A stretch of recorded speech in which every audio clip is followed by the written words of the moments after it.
मुट्ठी में कुछ सपने लेकर, भरकर जेबों में आशाएं, दिल में है अरमान यही, कुछ कर जाएं, कुछ कर जाएं. Hello dear aspirants, I am Rita Sharma from the platform of Physics Wala and I heartily welcome you all. Today we are here to discuss the NEET strategy for Droppers 2025. I'm sure आप सभी droppers ये असमंजस में होंगे कि क्या किया जाए. After all the controversy associated to NEET 2024, I'm sure you are in a dilemma. But mind you, dear aspirants, a momentary delay, a momentary rewind in life, a momentary pause in life is much, much better than a permanent regret. आप decide करिए कि आप जिंदगी भर के लिए ये regret करना चाहते हैं कि क्या थोड़ी और मेहनत और कर ली होती, क्या एक साल और दे दिया होता.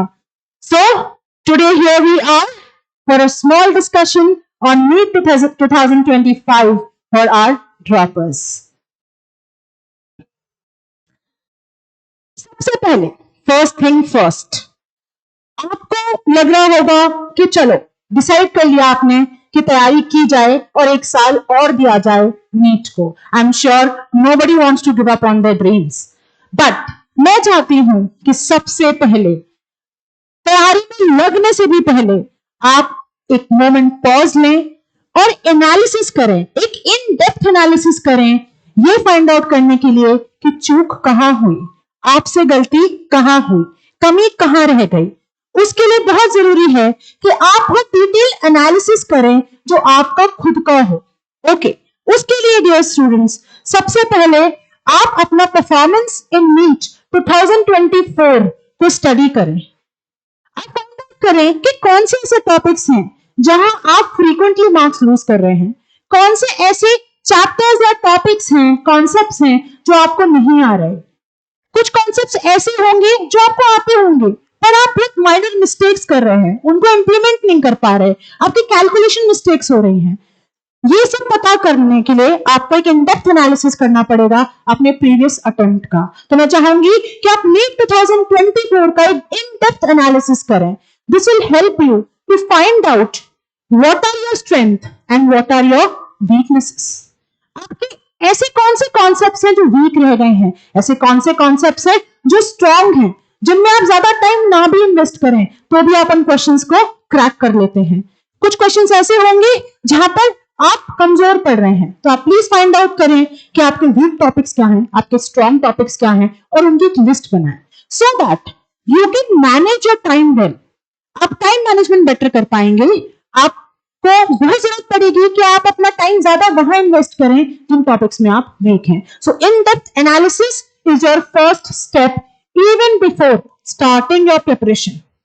अपनी प्रिपरेशन स्टार्ट करने से पहले भी आपको क्या करना है, एक इन डेप्थ एनालिसिस करना है जिससे आपको आपकी वीकनेसेस और स्ट्रॉन्ग टॉपिक्स पता चलेंगे और उसके अकॉर्डिंग आप अपना टाइम मैनेजमेंट कर सकते हैं. This analysis will also help you to bridge the gap between the cut of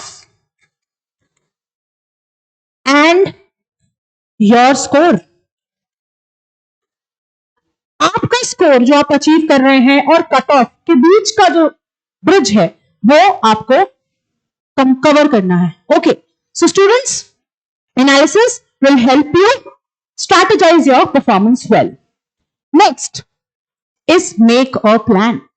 एक बार आपने एनालिसिस कर लिया, आपको पता चल गया आप लूप होल्स कहां कर रहे हैं, second step to your preparation is make a plan.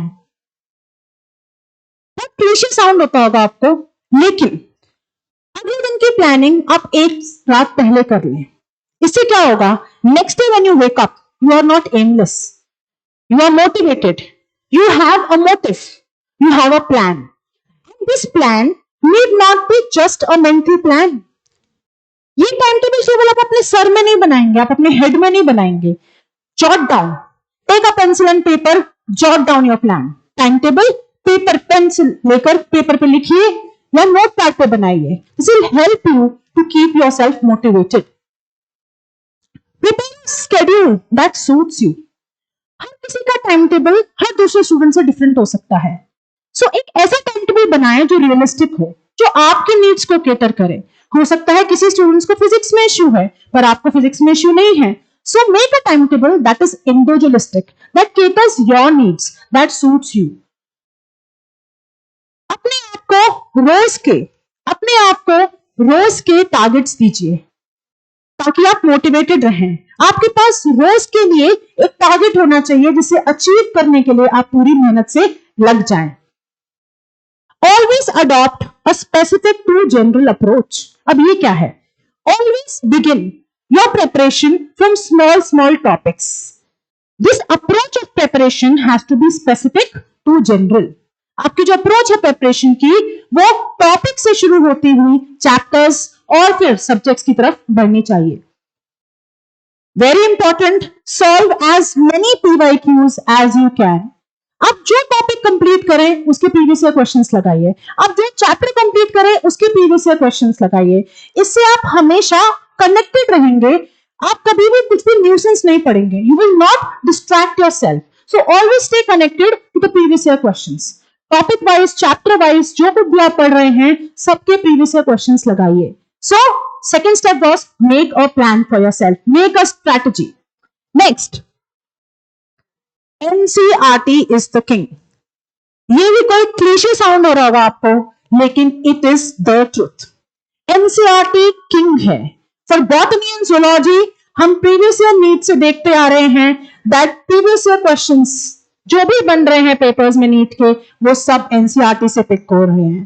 जब आपके पास खुद नीट ये चीख कर कह रहा है कि कोई डिस्ट्रैक्शन की जरूरत नहीं है for zoology and botany, so just read NCERT as many times as possible. Try and revise NCERT as many times as possible. कई लोग कहते हैं 15 से 20 बार रिवाइज करिए, मैं तो कहती हूं आप 100 से 150 बार रिवाइज करिए। हाउ? आपने एक टॉपिक पढ़ा, उसके बाद आपने सेकंड टॉपिक पढ़ा। Never jump to the next level without revising the first topic. तो जब आप फर्स्ट टॉपिक पढ़े और उसके बाद आप सेकंड पर आए तो first revise the first topic and then move on to second. जब आप थर्ड टॉपिक पढ़ें तो पहले फर्स्ट और सेकंड टॉपिक रिवाइज करें, then jump to fourth and fifth. इस तरीके से जब तक आप एक चैप्टर कंप्लीट करेंगे आप हर एक टॉपिक को पता नहीं कितनी बार रिवाइज कर पाएंगे। So revise NCERT as many times as possible because NCERT is the king for zoology and botany. आपको डिस्ट्रैक्ट होने की कोई जरूरत नहीं है। You do not need many sources to prepare botany and zoology. Next, practice, practice, practice until you succeed. आप कितना भी पढ़ लें, आप कितना भी रिवाइज कर लें, अगर जो भी आपके हेड में है आप उसकी प्रैक्टिस नहीं कर रहे, आप उसके प्रीवियस क्वेश्चंस नहीं लगा रहे, then all is going waste. So students, whatever you are learning, whatever you are revising, उसके जितने आप मॉक टेस्ट लगा सकते हैं उतने मॉक टेस्ट लगाइए।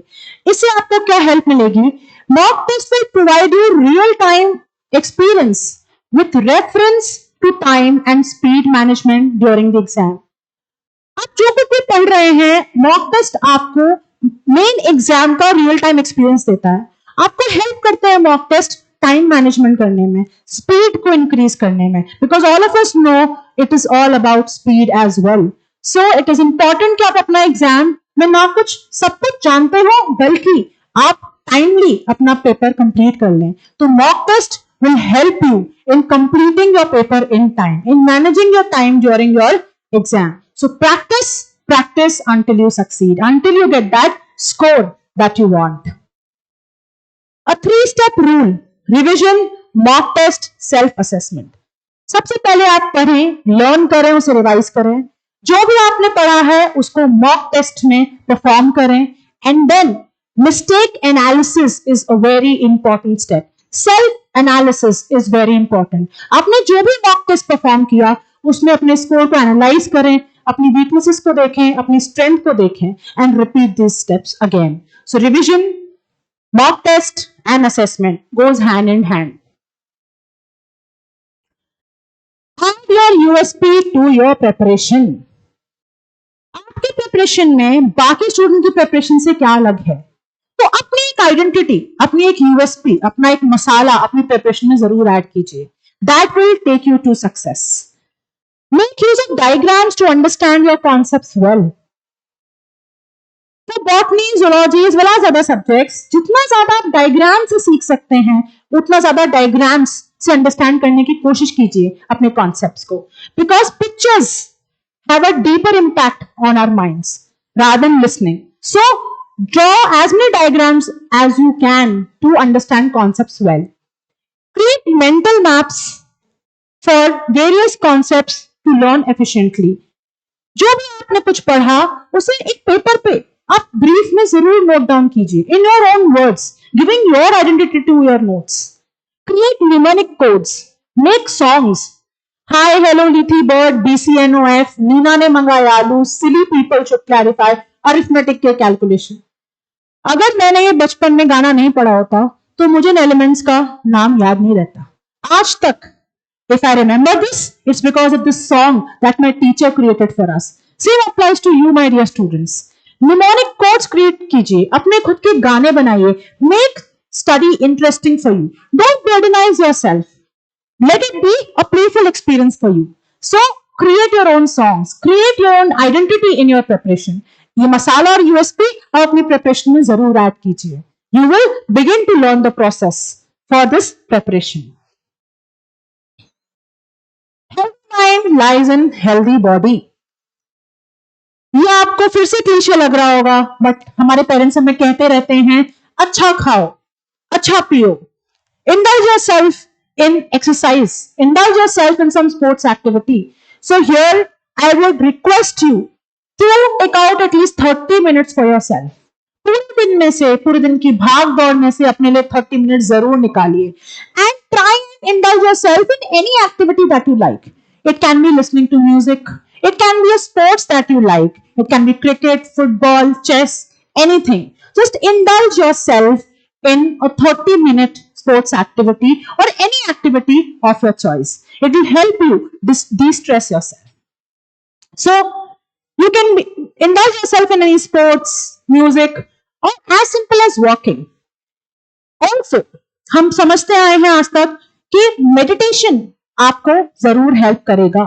So, अगर आपको बहुत स्ट्रेस होता है, आपको एंजाइटी होती है, आप अपने इमोशनल टर्बुलेंस को समझ नहीं पाते, तो try yoga and meditation for at least 10 minutes in your day-to-day life. Try to eat healthy. I understand आपकी एज है, you like to eat burgers, you like to eat those pizzas, but एक साल की बात है. Just try to eat healthy food, as healthy as you can, because junk food makes you sleepy. And जब आपको पढ़ते हुए नींद आती है तो आप शिकायत करते हैं कि हमसे पढ़ा नहीं जाता. हम जब भी किताबें खोलते हैं हमें नींद आती है. So it's not the books that are making you sleep. It's the food that you're putting in your stomach making you sleep. So try and eat healthy food. Last but not the least, guidance and self-motivation. हमारी life जो हम competitive world में हैं, हम जो preparation कर रहे हैं, we are full of stress. हमारी लाइफ एक आइसोलेशन में धकेल देती है हमको. आप एक ऐसे वर्ल्ड में एंटर कर जाते हैं जहां बस आप हैं और आपकी पढ़ाई है. And you stop reaching out to people. You stop reaching out to your elders. You stop reaching out to your mentors and guidance. So students, ऐसा आपको नहीं करना. Reach out to elders, your mentors, for guidance whenever required. जब भी आपको लगे कि आपको guidance की required है, आपको help की requirement है, reach out to your elders. Reach out to people you rely upon. Don't rely on external motivation also. Having said this, आपको internally motivated रहना है, आपको self motivated रहना है, because कई बार ये possibility होगी कि आपके आसपास motivation नहीं होगा, तो तब क्या करेंगे आप? So you need to find that motivation right inside you. Talk your heart out to reliable people and avoid accumulation of thoughts. अपने दिमाग में ज्यादा लोड नहीं लेनी, अपने दिमाग में ज्यादा सोच कर थॉट्स को अक्यूमुलेट नहीं करना, अपने आप को डिस्ट्रेस करना है by talking out to people. ऐसे लोग जिन पर आप रिलाय करते हैं उनसे बात करिए. शायद केवल बात करने से ही आप डिस्ट्रेस हो जाएं. Avoid stress and over thinking. अपने आप को जितना ज्यादा आप फोकस्ड रखेंगे उतना डिस्ट्रैक्शंस कम होंगे, उतना आप ओवर थिंक नहीं करेंगे और उतना ही आपको स्ट्रेस नहीं होगा. So keep yourself motivated, keep yourself busy so that आप ओवर थिंक ना करें और आपको स्ट्रेस ना हो. Limit your screen time to avoid deviation. आजकल phones या mobile phones are the biggest distractions we have in our life. So students, please avoid screen time as much as you can. Rather limit it so that you can utilize your time well. I hope this was a useful session for you all. Thanks for your time. Thank you. This is Rita Sharma signing off.